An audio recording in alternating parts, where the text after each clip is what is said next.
Cisco and Microsoft and other large organizations are partnering with service providers to deliver cloud applications. How important are those relationships? Do you have any opinion on them? The short answer is that it's very important for the carriers because cloud basically is an emerging technology. There's still a lot of hype to it. So from a carrier perspective, you want to be involved, you want to be engaged in the cloud, and yet you do not want to put all your eggs into one basket.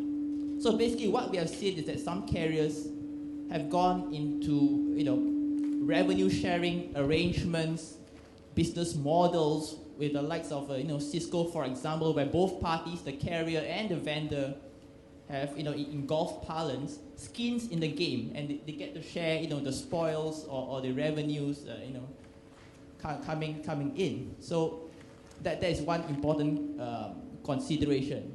And in particularly for Cisco as well, it's very important for them to partner with the carriers because Cisco basically is a vendor caught in a bind.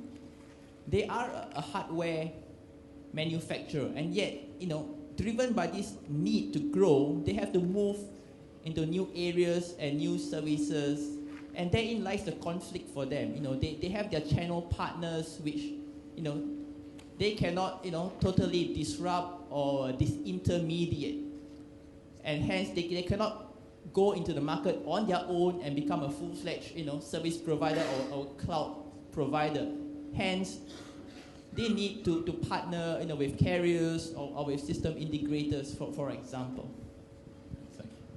Yeah, just to add to Foong's point, I think one of the key reasons why these partnerships are happening is, as Amrish was saying, that there's a whole set of SMEs who are it's difficult to reach, and in some cases the operator can actually provide that gap. So it's a kind of a globalization model. So you have a global business which an Amazon has, but you're probably localizing it. That's why Singtel has an alliance with Google, for instance.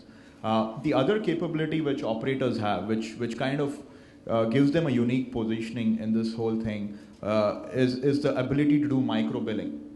And I think that's the biggest capability for an operator, and why they should probably look at cloud is that nobody can actually do billing for per second, I think that gives them a lot of advantage. Having said that, I guess we need to also look at the others, the flip side. So what's the best way for operators to play in this game is probably look at partnering, but also enhancing the value proposition. So do a Google++ or an Amazon++ for certain clients. That's one option. But if an operator today goes and rolls out an infrastructure as a service, where we have actually seen operators just copying the Amazon price model as well. And I think that's a recipe for disaster, because you're going to get it's a commodity play anyways. So I think that's the balancing act which operators need to play. So in one cases you might partner, but for some cases you might actually need to have your own set of services, and that might take a lot more time.